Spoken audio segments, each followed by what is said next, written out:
আপনারা দেখছেন সংবাদ শিরোনাম। দেখলেন তো অনেক কিছু, এবার দেখুন নতুন। এই মুহূর্তে রাজ্য জুড়ে চলেছে আরজিকর ঘটনা নিয়ে প্রতিবাদ।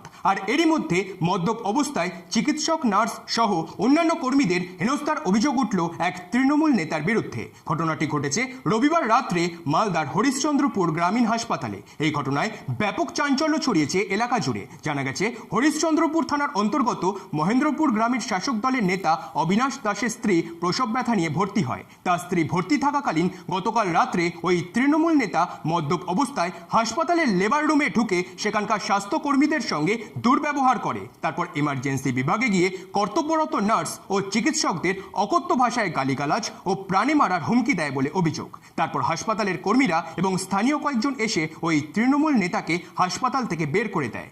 কর্তব্যরত সিভিক থাকলেও ঘটনার শেষে সিভিক ভলেন্টিয়ার আসে বলে দাবি করেন কর্তব্যরত ডাক্তার এবং নার্সরা। এই ঘটনায় হরিশ্চন্দ্রপুর গ্রামীণ হাসপাতালের নিরাপত্তা নিয়ে প্রশ্ন উঠেছে।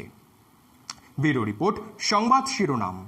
ঘটনা এতে আমরা যারা ডিউটিতে ছিলাম সবাই খুব আতঙ্কিত এবং খুব দুঃখিত।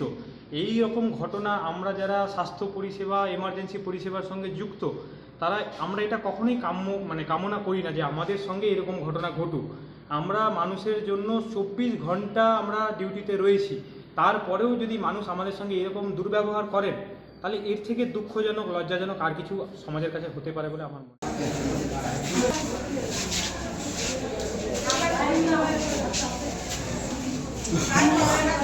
ছিলাম। ঘটনাটা তো মেনলি আমাদের সাথেই ঘটেছিল। আমরা তখন 3 জন স্টাফ নার্স, একজন হচ্ছেন জিডিএ দিদি, আমরা হচ্ছে এমার্জেন্সিতে ছিলাম সেই টাইমটাতে।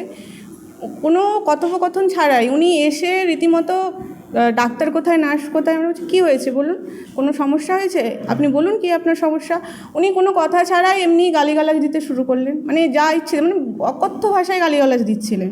তার উপর মেরে ফেলার হুমকি অবধি উনি আমাদের দিয়েছিলেন। তারপর যখন আমি চিৎকার চেঁচামেচি শুরু করি সেই টাইমটাতে উনি রীতিমতো চড়াও হচ্ছিলেন আমাদের উপরে। যখন আমি চিৎকার চেঁচামেচি শুরু করি আমরা, তখন হচ্ছেন আমাদের যিনি অন কল এমও ছিলেন, উনি যেখানে পেশেন্ট দেখছিলেন পাশের রুম থেকে উনি ছুটে আসেন। তার সাথে আমাদের যে কর্মবন্ধুর দাদা, অ্যাম্বুলেন্স ড্রাইভার দাদারা, তার উপর কিছু লোকাল লোক, পেশেন্ট পার্টি সবাই সেই জায়গায় ছুটে আসে। তারপর ওনাকে ওখান থেকে সরানো হয়, নাহলে উনি রীতিমতো চড়াও হয়েছিলেন আমাদের উপরে।